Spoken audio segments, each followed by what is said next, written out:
자, 우리 앞에서 기도했기 때문에 바로 말씀을 여러분에게 전하도록 하겠습니다.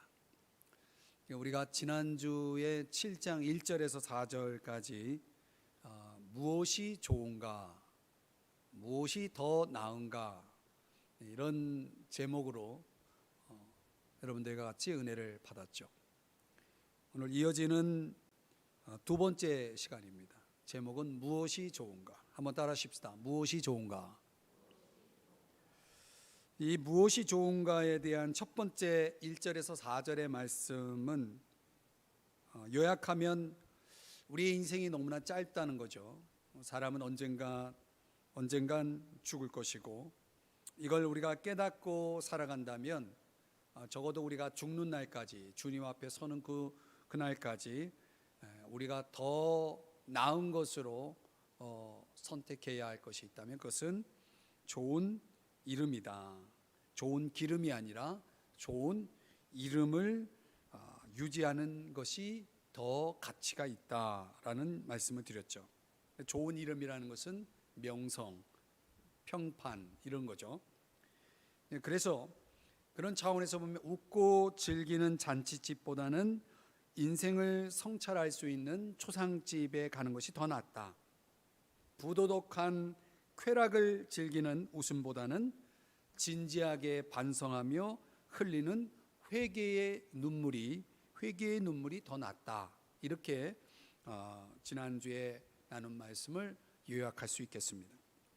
시편 90편 12절에도 말씀하기를 우리에게 우리의 날 계수함을 가르치사 지혜로운 마음을 얻게 하소서. 우리에게도 이런 지혜가 있기를 축복합니다. 우리의 날 계수함을 가르치사 지혜로운 마음을 얻게 하소서. 우리가 우리의 인생을 정말 가치 있게 의미 있게 하기 위해서 우리에겐 이런 지혜가 필요합니다. 우리의 남은 날들을 어떻게 우리가 알 수 있겠습니까? 이 말씀, 이 기도의 의미는 우리가 우리의 남은 날들을 얼마나 살지를 아는 지혜라기보다는 그 짧은 인생 속에 우리가 보다 더 가치 있는 걸 선택하며 살아가는 지혜를 의미하겠죠. 그런 차원에서 오늘도 무엇이 좋은지를 아는 지혜를 여러분들과 함께 묵상하면서 은혜를 받고자 합니다. 첫 번째, 오늘 본문에서는 책망이 노래보다 더 낫다. 5절 말씀을 다시 보시면 지혜로운 사람의 책망을 듣는 것이 우매한 자들의 노래를 듣는 것보다 나으니라. 현대어 성경에서는 이 노래라는 단어가 칭찬으로 번역됐습니다. 그러니까 사실상 이 현대어 성경에서 번역한 이 의미가 5절을 보면 책망을 듣는 것과 대조가 되죠. 책망을 듣는 것과 노래를 듣는 것, 뭔가 대조가 매치가 잘 안 되잖아요. 그래서 책망을 듣는 것과 칭찬을 듣는 것, 뭔가 이렇게 표현이 잘 어울린다 생각이 됩니다. 책망과 대조된 의미로 이 노래라는 단어를 여러분이 생각하셔야 됩니다. 그러니까 오해하지 마셔야 돼요. 우리가 이 노래를 찬양을 말하는 것이 아니다라는 것을 여러분이 생각해야 됩니다. 또 엄밀하게 보면은 이 노래라는 단어는 삶의 가치를 떨어뜨리는 세속적인 노래를 의미할 수도 있습니다. 삶의 가치를 떨어뜨리는 세속적인 노래. 이 세상에 노래가 얼마나 많습니까? 여러분들이 평상시 라디오를 통해서 또는 여러 가지 여러분이 가지고 있는 걸 통해 가지고 얼마나 많은 노래를 들을 수 있습니까? 어떤 노래는 우리의 인생의 가치를 떨어뜨릴 수 있는 그런 노래들도 있는 거죠. 근데 오늘 본문에서 제가 더 주목하고 싶은 것은 뭐냐면 이 책망을 듣는 것이라는 의미입니다. 이것과 관련해서 6절의 말씀을 또 한번 보시면은 우매한 자들의 웃음소리는 소울 밑에서 가시나무가 타는 소리 같으니 이것도 헛되니라. 여기 웃음소리도 현대어 성경에서는 또 찬사라는 단어로 번역되어 있습니다. 그러니까 미련한 사람의 찬사는 소울 밑에서 나는 가시나무 타는 소리 같아서 헛될 뿐이다. 자, 보십시오. 5절 6절에서 솔로몬이 탐구한 지혜가 무엇이라고 말씀하고 있냐면 삶을 하나의 계속적인 잔치처럼 살아가는 것보다는 우리가 우리의 인생을 마치 잔치하듯 살아가는 인생, 그런 인생관을 가지고 있는 사람이 있죠. 즐겁게 살자, 잔치하듯 살자, 이렇게 살아가는 사람들이 있죠. 근데 오늘 솔로몬은 그렇게 살아가는 것보다는 삶의 짧음이 주는 진지한 경고를 성찰하면서 생각하면서 지혜롭게 살아가는 것이 더 낫다는 거예요. 그 삶의 짧음이 주는 진지한 경고가 뭐냐? 오늘 본문에서는 그게 책망이라는 단어로 소개되고 있습니다. 그러니까 우리가 세상의 어리석은 사람들이 들려주는 노래나 칭찬이 있죠. 우리에게 들려주는 노래나 칭찬이 있겠죠. 그런 것들로 인해서 우리가 우쭐대고 들떠 살기보다는 지혜자가 던져주는 경고나 훈계에 주의하며 사는 것이 더 낫다라고 오늘 솔로몬은 우리에게 말씀해 주고 있는 겁니다. 이게 굉장히 참 중요한 개념이라고 저는 봅니다. 그러니까 지혜로운 자의 책망을 듣는다, 이 책망을 듣는 가치에 대해서 강조하고 있다는 거죠. 자, 우리가 지혜로운 자가 주는 책망을 어디서 어떻게 얻을 수 있을까 한번 먼저 생각해 보려고 합니다. 책망을 듣는 것이 더 낫다라면 그 책망, 지혜로운 자가 주는 책망을 우리가 어떻게 어디서 얻을 수 있느냐라고 하는 것이죠. 저는 4가지 채널을 여러분에게 소개하면서 한번 함께 생각해 보고자 합니다. 첫 번째 채널은 성경입니다. 우리가 지혜로운 자의 책망을 듣고자 한다면 우리는 가장 우선하여 성경으로 돌아와야 됩니다. 디모데후서 3장 16절 말씀을 여러분이 기억하시죠? 모든 성경은 하나님의 감동으로 된 것으로 교훈과 책망과, 이 책망이 있죠. 자, 여러분, 성경이라는 것은 어떤 목적을 가지고 기록된 책입니다. 그 목적 가운데 성경이 밝히고 있는 성경의 목적은 우리에게 구원에 이르는 지혜를 주기 위함이다. 디모데후서 3장 14절 15절에서 그렇게 말씀하거든요. 우리에게 구원에 이를 수 있는 지혜를 주기 위해서 성경은 기록된 것이고, 거기에서 더 플러스해서 모든 성경은 우리를 교훈하고 책망하고 바르게 하고 의로 교육을 시켜서 우리로 하여금 하나님의 사람 되도록 하고, 우리가 하나님의 사람으로 변화되고 또 성장할 수 있도록, 또 선을 행할 수 있는, 하나님이 기뻐하시는 것을 행할 수 있는 능력을 갖도록 도움을 주기 위해서 성경이 기록되었다. 성경이 말하는 성경의 목적입니다. 그럼 그 목적 하에서 우리는 반드시 성경을 읽고 묵상하고 공부할 때마다 우리에게 구원에 이르는 지혜뿐만 아니라 우리를 하나님의 사람 되게 하고 하나님이 기뻐하시는 삶을 살게 하는 데 있어서 꼭 있어야 될 기능이 뭐냐면 책망이라는 거예요. 우리 신앙 속에 하나님의 말씀을 통해 책망을 받으면 받을수록 그 책망이 나를 더 하나님 사람 되게 한다는 것, 이게 얼마나 중요한 것이죠. 그러니까 여러분들이 성경을 어떤 차원에서 여러분들이 성경에 접근하는지 모르겠지만은 우리가 성경적인 접근은 그렇다는 거죠. 그래서 여러분 성경을 펼 때마다 하나님이 오늘 나에게 주시는 책망은 무엇인가? 우리가 보통 성경을 묵상한다고 했을 때 그 묵상에 도움이 되는 질문이 있죠. 그 질문 가운데 하나가 오늘 하나님이 나에게 주시는 말씀이 무엇이냐는 거죠. 그 나에게 주시는 말씀 가운데 오늘 하나님께서 나의 어떤 부분을 고치라고, 버리라고, 바꾸라고 나에게 주시는 그 책망의 말씀이 무엇인지를 여러분들이 들을 수 있어야 된다는 거죠. 그 음성을 들을 수 있어야 된다는 거죠. 그래서 우리가 책망을 듣는 것이 낫다라고 오늘 솔로몬이 말할 때 그 책망을 어떻게 들어야 될지, 어디서 들어야 될지라고 질문하니까 바로 답이 나오죠. 성경이 먼저, 성경이라는 채널이 꼭 있어야 된다. 그 두 번째가 뭐냐면 기도를 통해서도 우리가 책망을 들을 수 있다는 거죠. 여러분, 우리가 정말 하나님 앞에 깊이 있게 기도하면 그 기도하는 그 시간에 성령의 역사가 반드시 있죠. 성령의 역사. 그러니까 우리가 하나님 앞에 기도하는 그런 시간을 갖는다는 것은 성령이 일하시는 시간, 성령이 내 안에서 일하시는 시간이라고 보면 됩니다.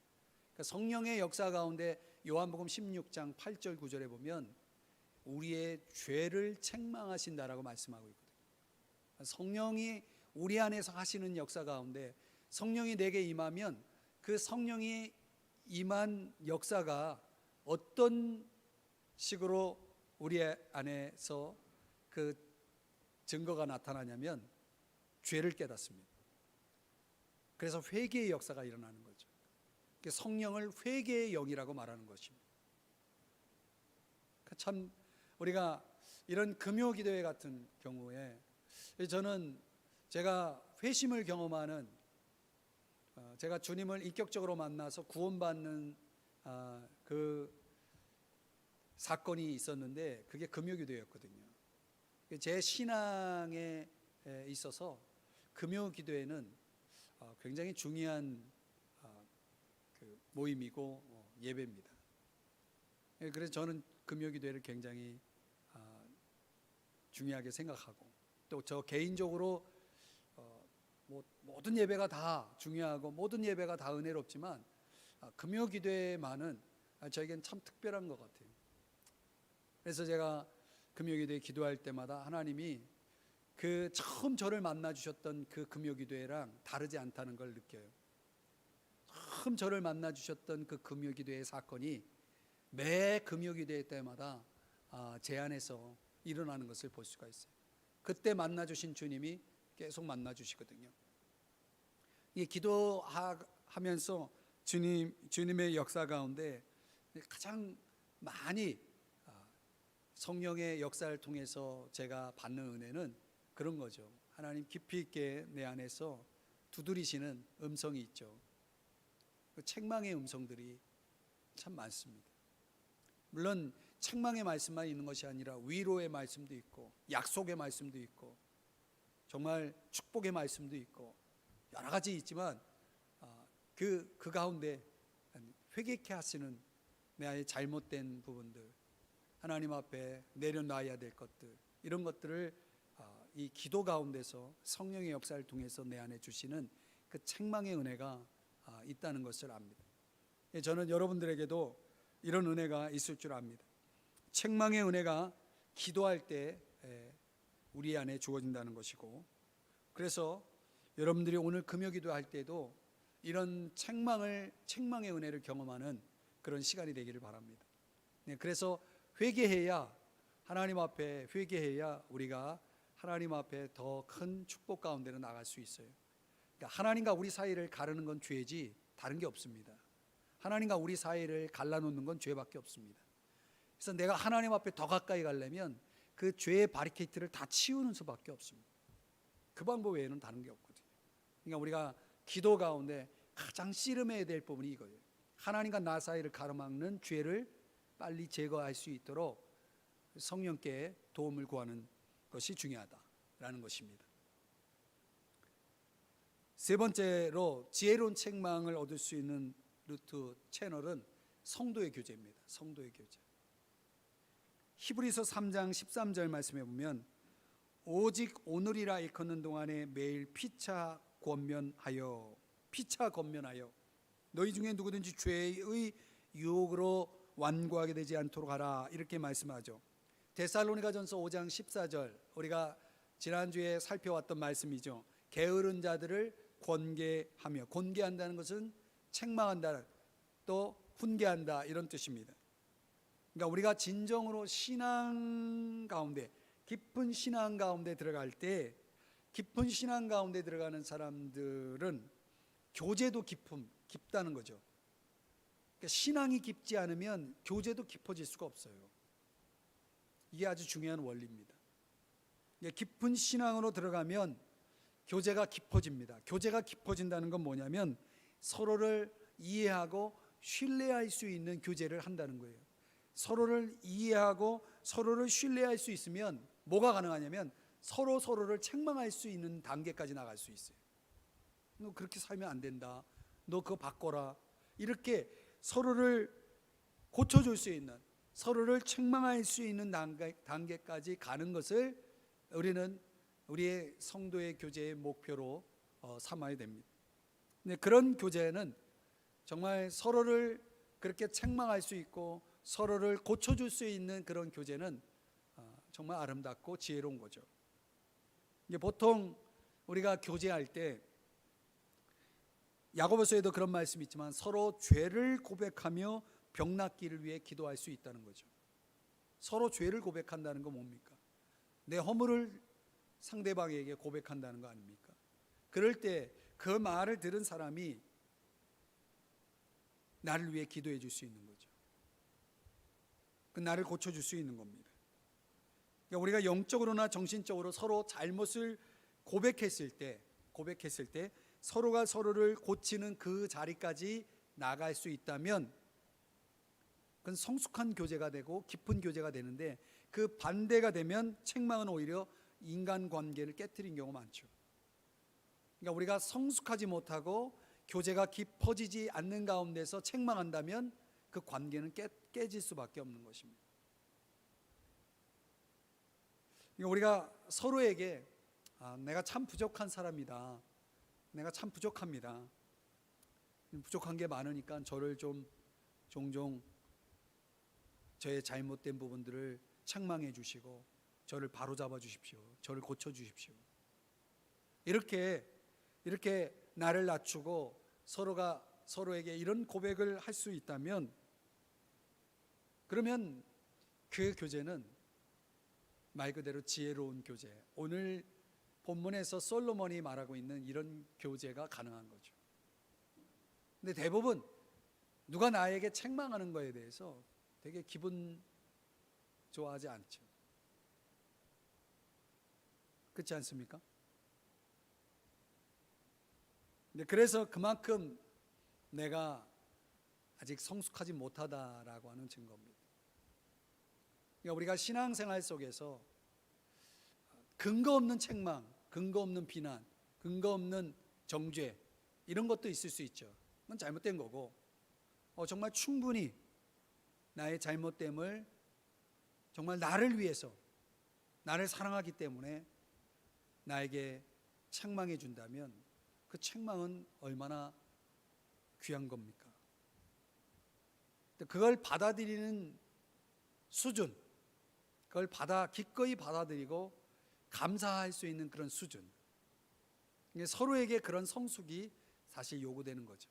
내 신앙이 깊어지면 그런 교제가 얼마든지 가능할 수 있는데, 어떤 사람은 성숙하고 어떤 사람은 성숙하지 못하면 이 사이에서 우리는 잘못된 책망, 또 잘못된 반응, 이런 것들에 의해서 인간관계가 깨어지고 교회 안에서 인간관계 때문에 갈등하는 경우도 많이 있죠. 저는 우리가 이 전도서의 지혜서를 우리가 같이 묵상하고 있으니까 우리가 성숙한 신앙을 전제로 해서, 성숙한 신앙이라는 그 전제하에서 이 본문을 들여다보면 우리는 누가 나를 책망하는 것에 대해서 환영하고 감사하고 부탁하고 이런 쪽으로 가야 되는 거죠.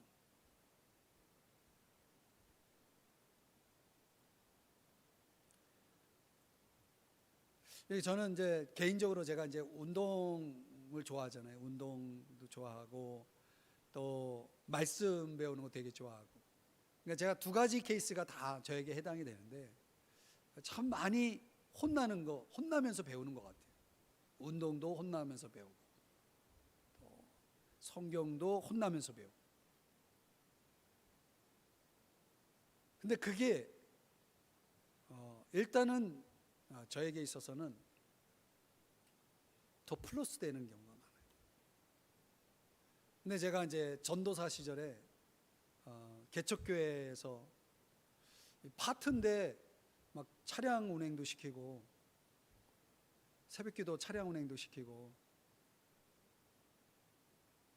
전도도 시키고 파트면서 학교 다니는 신대원생인데 너무 일을 많이 시키는 거예요. 그리고 맨날 혼내는 거예요, 목사님. 그래가지고 제가 담임 목사님한테 따지러 들어가가지고 왜 맨날 혼내냐고, 나한테 일만 많이 시키면서 왜 이렇게 맨날 혼만 내냐고, 그러면서 제가 따진 적이 있거든요. 그래서 제가 시간이 많이 흘러서 뒤돌아보면 내가 참 아직 미성숙했구나. 이제 개인적으로 제가 돌아보면 그렇습니다. 그분이 지금은 이제 돌아가셨는데, 어떻든 우리가 책망을 듣는다라고 하는 것, 여러분 가만히 생각해 보면 나에게 유익한 겁니다. 더 나은 겁니다. 누가 나를 칭찬해 주는 것보다, 오늘 본문의 말씀에서는 그렇게 계속 말씀하는 거예요. 누가 여러분을 칭찬해 주는 것보다 누가 여러분을 책망하는 게 더 낫다, 그렇게 말씀하고 있는 거거든요. 어느 날 4명의 친구가 모여서 서로 약점을 솔직히 고백하고 그 약점을 고쳐주기로 결심을 합니다. 한 사람이 말하기를, 사실 나는 교회에 다니는데 줄담배를 아직 끊지 못했다고 이렇게 고백을 하는 거예요. 또 두 번째 친구가 말합니다. 나는 자꾸 거짓말을 한다고. 세 번째 친구가 또 하는 말이, 나는 아직 도벽이 끊어지지 않았다. 자꾸 남의 것에 손이 간다고. 이렇게 말을 하는 겁니다. 그런데 네 번째 친구가 이제 말을 해야 되는데 아무 말 안 하는 거예요. 너는 약점이 없냐? 너 빨리 말해.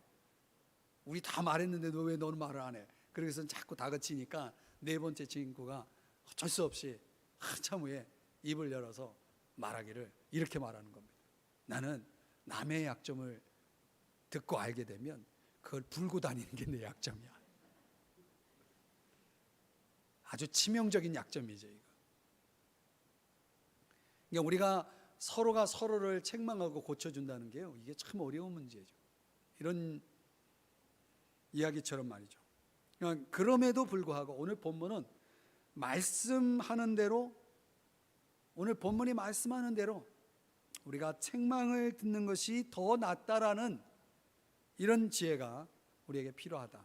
그러기 위해서 우리에게는 서로가 필요하고 성도의 교제가 필요하다는 말씀이죠.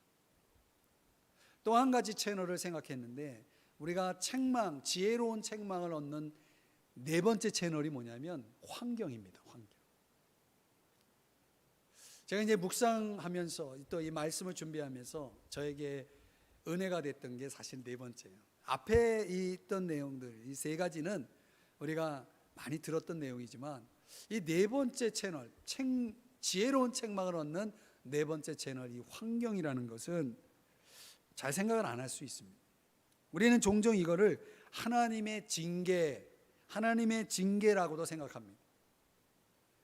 모든 징계가 그런 것은 아니지만은, 어떤 어려운 환경이 나에게 주어지면 하나님이 나를 징계하셨구나, 나를 징계하시는구나, 이렇게 생각하시는 분들이 있잖아요. 저는 어떤 환경은 하나님이 우리를 깨우시는 징계일 수 있다, 하나님이 우리를 깨우시는 징계일 수 있다라고 생각합니다. 히브리서 12장 11절을 말씀해 보면은, 무릇 징계가 당시에는 즐거워 보이지 않고 슬퍼 보이나 후에 그로 말미암아 연단받은 자들은 의와 평강의 열매를 맺느니라. 여기 징계가 당시에는 즐거워 보이지 않고, 실제로 어떤 환경이 우리에게 닥쳐오면 그 환경은 당장은 너무나 슬프고 너무나 힘들어요. 그런데 그로 말미암아 연단받은 자들은 의와 평강의 열매를 맺느니라. 13절에 보면 너의 발을 고침을 받게 하라, 이런 말씀이 나옵니다. 제가 좀 축소했지만은 이 말씀, 히브리서 12장의 이 말씀은 주님이 때때로 사용하시는 환경이라는 것이 우리를 책망할 수 있구나라는 것을 오늘 말씀하고 있는 것입니다. 그러니까 우리로 깨우쳐서 하나님께 돌아서게 하도록, 내 잘못된 발걸음을 고침받게 하는 그런 통로로 하나님이 어떤 환경을 쓰실 수 있다는 거죠. 여러분이 이 말씀을 들으면서 뭔가 성령이 주시는 생각이 있다 그러면 우리가 잘 이것을 소화하고 받아들여야 됩니다. 혹 우리에게 나의 잘못된 삶을 깨우치고 돌이키게 하시는 주님의 책망은 없는지 우리가 하나님 앞에서 우리 자신을 돌아보고 성찰할 수 있어야 되는 거죠. 그래서 종종 옛날에 이제 저희 어머님이 그런 아직도 조금 남은 것 같아요. 옛날 이제 불교를 믿을 때 그 영향으로 그런 말씀 종종 하셔요. 뭐 조금 집안에 조금 안 좋은 일이 생기면 내 업보야. 이 불교 신자들이 하는 용어거든요. 내 업보야 그런다고. 이 불교 신자들도 뭔가 자신에게 주어진 좀 어려운 환경들을 과거적으로 푸는 것이 이제 문제지만은 과거의 자신의 죄가다라고 생각하는 그런 종교관이 있는 거예요. 저는 우리 신앙 속에도 우리 기독교 신앙 안에도 하나님이 때때로 이 환경이라는 이런 채널을 통해서 저와 여러분의 영적인 잠을 깨우고 우리로 하여금 다시금 하나님이 원하시는 길을 가라고 우리를 책망하시는 확성기로 사용하실 때가 있다는 것을 종종 느낀다는 것입니다. 여러분, 탕자가 돌아온 이유가 뭔지 아십니까? 만약 탕자가 주식 투자해가지고 잘 되고 그가 아버지께 받은 분기시로 대박을 내는 사업가가 됐다면 결코 돌아오지 않았을 거예요. 저는 그 본문을 그런 맥락에서 봅니다. 탕자가 돌아온 이유는 거지가 됐기 때문에 돌아온 겁니다. 아이러니하지만 그가 허랑방탕해서 거지가 된 거죠. 순전히 그의 잘못이지만 그가 거지가 될 정도로 망했기 때문에 하나님 앞에 그가 돌아올 생각을 했다는 거예요. 아버지 앞에 돌아올 생각을 했다는 거죠. 그러니까 우리의 나락은, 이 환경적인 나락은 어떤 면에서 하나님께 돌아갈 수 있는 그런 찬스라고 생각이 됩니다. 여러분, 책망을 별로 좋아하지 않죠? 오늘 이 시간 이 전도서 말씀을 여러분이 들었다면 오늘부터 책망을 기꺼이 받을 수 있는, 뭐 기쁨까지는 아니더라도 기꺼이 받아들일 수 있는 그런 지혜로운 사람들이 되시기를 주의 이름 축복합니다. 왜요? 좋은 것이니까, 유익한 것이니까. 두 번째로, 이 말씀을 푸는데 되게 힘들었는데요. 7절 말씀이 있거든요. 먼저 7절 말씀을 보면 벌써 나왔네요. 둘째로가 역경이 형통보다 낫다. 조금 전에 제가 설명했던 말씀의 연장선에서 생각해 볼 수도 있는 건데 이 7절 말씀을 푸는데 상당히 오래 시간 걸렸어요.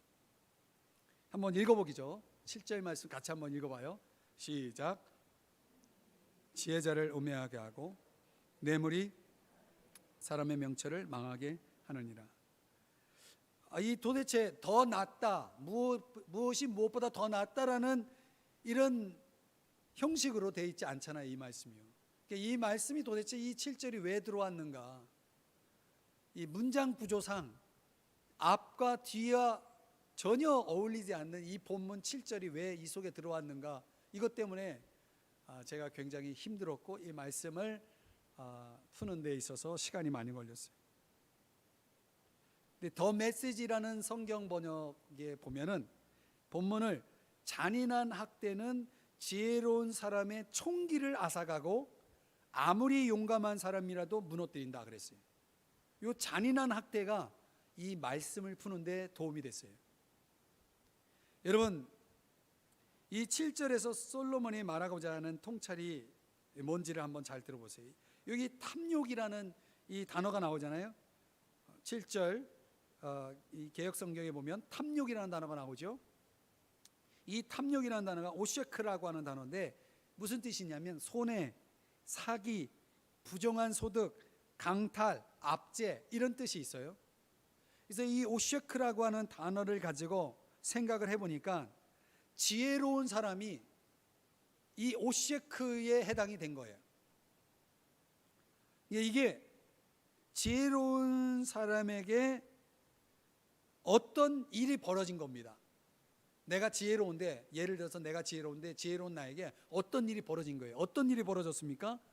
손해를 당하는 일이 벌어진 거예요. 손해를 당하는 당한 일이 생긴 거죠. 사기를 당했다.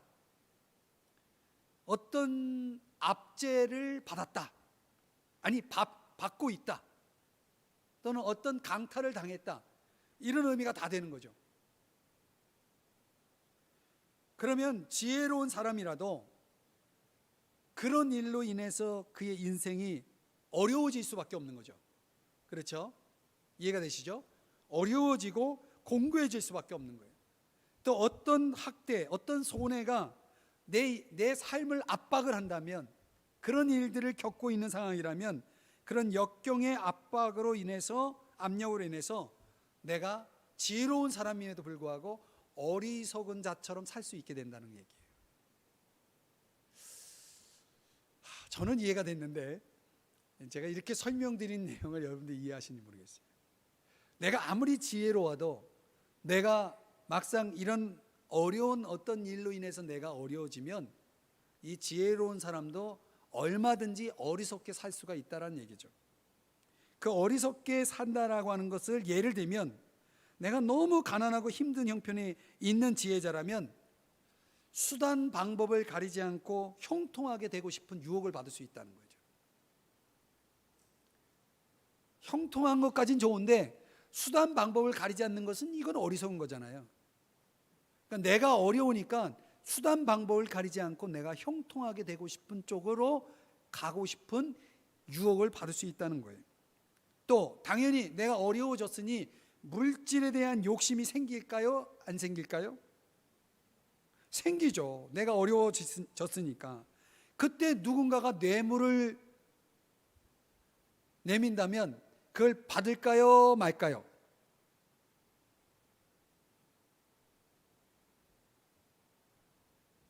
그래서 오늘 본문에는 아무리 용감한 사람이라도 무너뜨린다는 말이 그런단 말이죠. 지혜자도 그래서 부패해질 수밖에 없는 거죠. 그래서 제가 이게 무엇이 좋은가 시리즈에 들어올 수 있는 본문이라는 것을 제가 이제 여기서 깨달은 거예요. 그래서 제목을 역경이 형통보다 낫다는 이야기를 한 거죠. 내가 지금 의롭게 살고 있는데 나는 힘들어. 내가 의롭게 살고 있음에도 불구하고 나는 힘들고 나는 역경 속에 있어. 그런데 내 앞에 불의한 삶 속에 형통한 사람이 있어요. 불의하게 살고 있는데 형통한 사람을 봐. 그러면 의로운 가운데 어려운 역경 속에 있는 사람은 유혹을 받을 수밖에 없는 거죠. 이해가 되십니까? 그때 솔로몬이 던져주는 메시지는 뭡니까? 차라리 의로운 가운데 역경을 받으라는 겁니다. 불의한 가운데 형통한 것에 유혹을 받지 말라는 얘기죠. 모세의 경우가 바로 그 아주 좋은 예라고 볼 수 있습니다. 히브리서 11장 24절에 그의 인생을 요약하기를, 현대인의 성경으로 보면은 성장한 모세가 믿음으로 이렇게 시작합니다. 믿음으로 이집트 공주의 아들이 되는 것을 거절했습니다. 25절, 일시적인 죄의 쾌락을 누리는 것보다는 하나님의 백성과 함께 고통당하는 길을 택한 것입니다. 26절, 모세는 약속된 메시아를 위해 받는 고난을 이집트의 모든 보물보다 더 값진 것으로 여겼습니다. 그것은 장차 상 받을 것을 기대하고 있었기 때문입니다. 이 말씀처럼 우리가 이미 모세 출애굽기에서 소개하고 있는 이 내용을 우리가 안다고 전제해서 제가 설명을 드리지만, 이 말씀처럼 모세는 형통보다는 역경을 더 나은 것으로 생각하고 그 길을 간 사람이죠. 만약 모세가 그냥 애굽의 왕궁에 그냥 남아 있었다면 그는 신분이 왕자예요. 온갖 그 애굽이라는 나라의 안에 있는 온갖 즐거움을 자기 것으로 할 수 있고, 더 나아가 엄청난 보물을 소유할 수 있는 그런 형통의 길을 갔을 것입니다. 애굽의 궁전에 남아 있었다면. 반면에 모세가 하나님의 백성과 함께 생활하는 것이 더 낫다고, 더 좋다고 선택한 순간, 그는 이제 더 이상 왕자도 아니고 더 이상 그 애굽의 즐거움을 즐길 수 있는 그런 기회도 없고, 오히려 반대로 그에게는 온갖 고통과 고난이 이어집니다. 역경의 길을 가게 된 거죠. 근데 이 둘의 차이점이 뭐냐면, 하나는 형통은 지금 일시적으로 누리는 즐거움이 주어지는 것뿐이라는 거죠. 지금 일시적으로 주어지는 즐거움. 근데 역경은 장차, 지금은 아니지만 장차 영원히 누릴 보상이 주어지는 길이라는 것이요. 이 두 개를 놓고 저울질을 해보니 모세의 눈에는 역경이 더 무게가 나간다는 것을 생각하고 이 길을 가게 됐다는 거죠. 여러분, 우리가 이 세상 살면서 형통을 원하시죠? 왜 아멘을 안 하세요? 형통이 나쁜 게 아니에요. 제가 오늘 설교를 이렇게 했다고 여러분들이 앞으로 나는 형통 싫어 이렇게 생각하면 안 돼요. 왜냐하면 모든 것이 합력하여 선을 이룬다 그랬잖아요. 형통한 걸 얘기하거든요. 여러분, 형통을 원하시죠? 아멘 하시라니까. 다, 저를 포함해서 다 형통을 원할 거예요. 그럼에도 불구하고 그 형통이 어떤 형통이냐를 생각하자는 거죠. 그 형통이 만약 내 앞에 놓여있는 그 형통이 만약 불의한 형통이라면 차라리 의로운 역경을 선택하자는 거예요. 이게 종말의 때를 살아가는 저와 여러분이 해야 할 선택이고, 그랬을 때 장차 우리가 영원히 누릴 영광, 잠시 받는 역경이지만 장차 누리게 될 영광은 좋게 비교할 수 없다라고 고린도후서 4장에도 말씀하고 있는 것처럼 우리의 영광이 영원하기 때문에, 비교할 수 없기 때문에 우리는 우리가 누릴 영광과 상급을 얻기 위해서라도 이 땅에서 우리는 의로운 역경을 선택하며 살아갈 수 있어야 한다, 이런 얘기죠. 아멘. 우리가 이런 분별력을 가지고 살아갈 수 있다 그러면 이 땅에서 우리가 부패해질 일은 없어요. 잠시 딴짓을 할 수는 있지만 금방 정신 차리고 다시 제자리로 올 수 있는 거죠. 여러분, 지금은 온통 사람들이 형통을 외치는 시대이기 때문에 그냥 형통이라고 막 쫓아가면 안 되고, 그 형통을 분석할 수 있고 해석할 수 있고 올바른 형통을 추구할 수 있는, 오히려 의로운 역경이 올바른 형통의 길이 된다라고 하는, 그래서 요셉도 감옥이라는 곳에서 형통을 누리잖아요. 그러니까 올바른 형통을 추구할 수 있는 인생, 그런 인생을 살자는 것입니다. 아멘. 마지막 세 번째는, 이게 압권인데요, 끝이 시작보다 낫다는 것입니다. 끝이 시작보다 낫다. 8절이 그렇게 말씀하고 있어요. 일의 끝이 시작보다 낫고. 이 솔로몬이 깨달은 통찰이 도대체 뭘까요?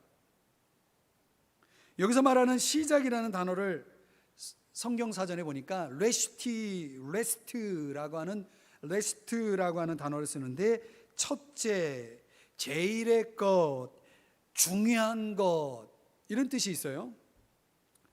이래서 가만히 이 뜻을 생각해 보니까 우리나라 사람들의 심리가 떠올랐습니다. 우리나라 사람들의 보편적인 모두가 다 그런 건 아니지만 보편적으로 우리나라 사람들의 심리가 뭐냐면 시작이 항상 거창해. 시작은 대단해, 막 화려해. 근데 좀 시간이 가면서 영 아닌 경우가 많은 거죠. 그러니까 우리가 시작을 얼마나 거창하게 벌이는가, 그런 경우가 굉장히 많잖아요. 여러분, 제가 구체적인 예를 들지 않아도 여러분 생각이 날 거예요. 뭐든지 시작하면 거창하게, 아주 떠들썩하게 시작을 하는데, 오늘 성경은 끝이 시작보다 낫다, 이 말을 하고 있다는 거죠. 그래, 끝이라는 단어를 또 궁금해서 찾아보니까 아하리트라고 하는 단어를 쓰는데, 이게 마지막, 미래, 나중, 보상, 이런 뜻이 있어요. 그래서 솔로몬이 뭘 깨달았냐면, 우리가 무엇을 처음 시작할 때보다는 미래를, 나중 결과를 더 중요시하라, 이런 뜻이라는 거죠. 원래 의미하는 바는 좀 다르게 이해해야 할 말씀이지만 욥기에는 그런 말씀 나오잖아요. 제가 이렇게 인용하는 거 되게 싫어하는데 오늘 이 본문을 설명하는 데는 도움이 돼서 말씀드리는 이 말씀. 내 시작은 미약하였으나 나중은 창대하리라. 그러니까 솔로몬이 말하고자 하는 이 부분이 오히려 그 말씀과 조금 연결이 된다고 봐요. 우리는 시작은 창대하나 나중은 미약하리라, 이런 쪽이 많잖아요. 그러니까 예수님이 말씀하신 천국 비유 중에 마태복음 13장에 보면 겨자씨 비유가 나오거든요. 그 겨자씨 비유에도 겨자씨가 얼마나 작아요. 그래서 성경이 뭐라고 얘기하냐면 모든 씨보다 작은 것이로되, 작은 것이로되, 이 단어가 작다라는 거죠. 근데 천국은 그 작은 겨자씨가 나중에 그것이 자라서 풀보다 커지고 나무가 되고 거기에 공중의 새들이 와서 깃들인다, 이렇게 말씀을 하잖아요. 그러니까 천국 복음에 대한 주님의 기대를 말씀하고 있는데, 신앙이라는 건 이렇게 돼야 된다는 거예요. 시작보다 갈수록 더 좋아져야 된다는 거예요. 이 원리대로 보면 우리 인생의 가치나 의미는 언제나 시작보다 나중이 더 중요하다는 것, 우리는 거기에다 초점을 맞춰야 된다는 거죠. 이거를 우리에게 적용해 볼 때 오늘 나에게 주어진 책임을 나는 어떻게 감당하고 있는가. 예컨대 우리에게 주어진 직분이 주어질 때, 우리에게 직분이 주어지잖아요. 그 직분이 주어질 때를 한번 생각해 보자고요. 그 직분이 주어질 때 얼마나 우리가 진지합니까? 얼마나 우리가 감격합니까? 얼마나 우리가 하나님 앞에 나를 송두리째 드리고자 합니까? 제가 목사 한 수 받을 때 그때 그 심정, 저는 목사가 되면 대단한 사람이 될 줄 알았거든요. 그 다음날 눈을 뜨고 보니까 별거 아니더라고요. 내가 나더라고요. 장로의 직분이 주어지고 권사의 직분이 주어지고, 그 직분이 주어질 때 이후에 현재 나는 그 직분을 더 잘 감당하는 자리에 있느냐, 우리가 한번 생각을 해보셔야 되는 거예요. 임지식을 언제 했습니까?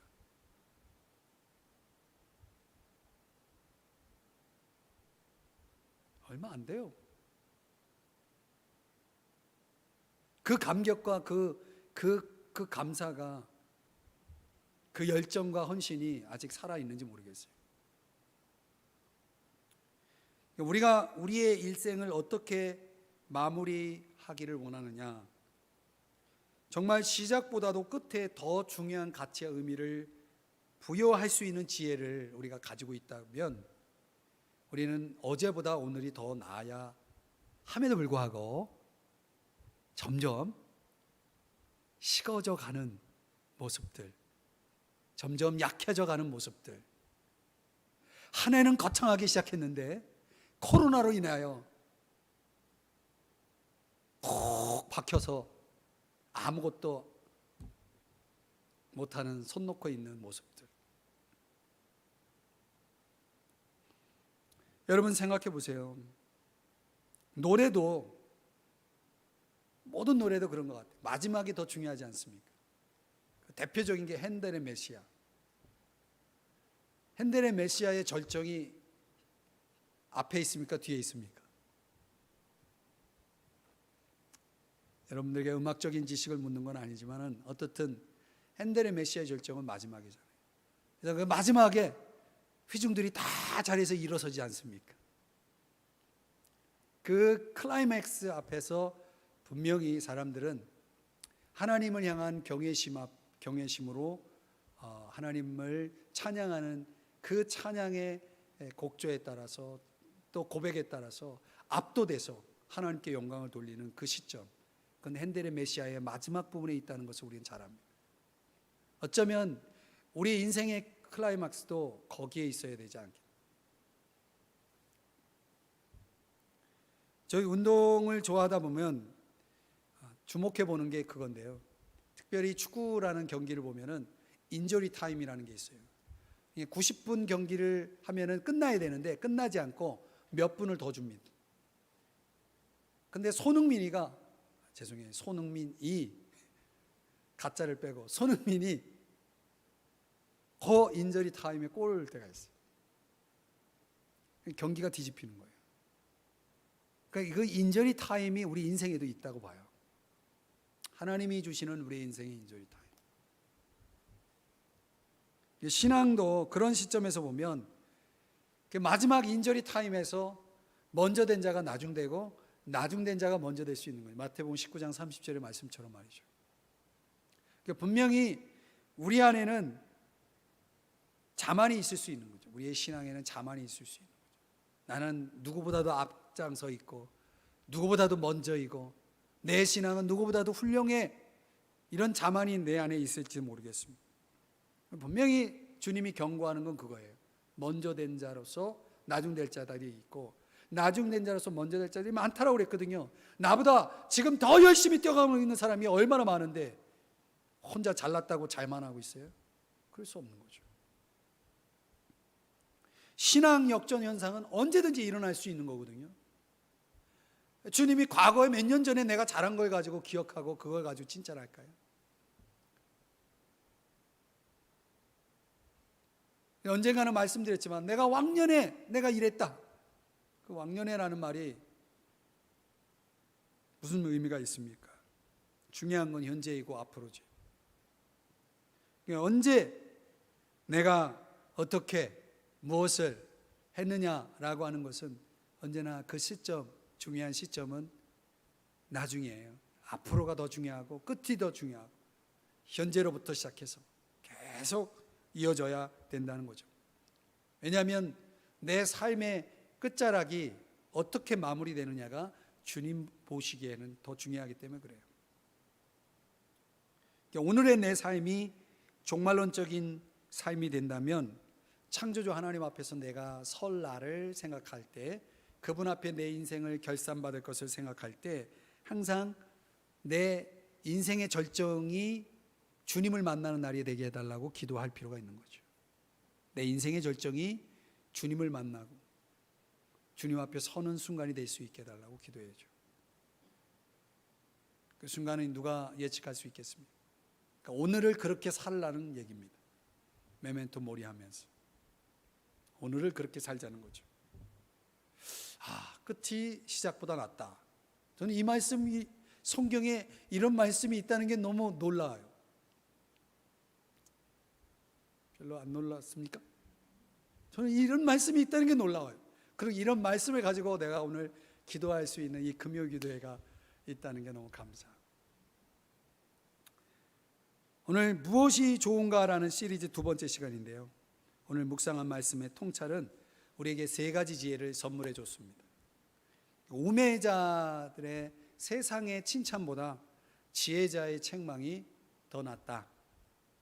지혜로운 책망을 기꺼이 받는 그런 성숙한 신앙이 되어야 되겠다라는 것이고, 불의한 형통보다는 의로운 역경을 감내하는 것이 더 낫다, 이런 거 아니겠습니까? 그 거창한 시작보다는 시작은 미약할지라도 점점 갈수록 더 나은 끝이, 더 나은 마지막이 있도록 오늘을 최선을 다해서 살아갈 수 있는 그 모습, 이것이 오늘 솔로몬이 우리에게 전해주는 지혜로운 통찰이라는 말씀입니다. 사랑하는 여러분, 오늘 기도하면서 오늘 저와 여러분이 무엇이 더 나은지, 무엇이 더 좋은지를 선택할 수 있고 올곧이 그 길을 걸어갈 수 있는 지혜로운 다섯 처녀가 되시기를 주님의 이름으로 축복합니다.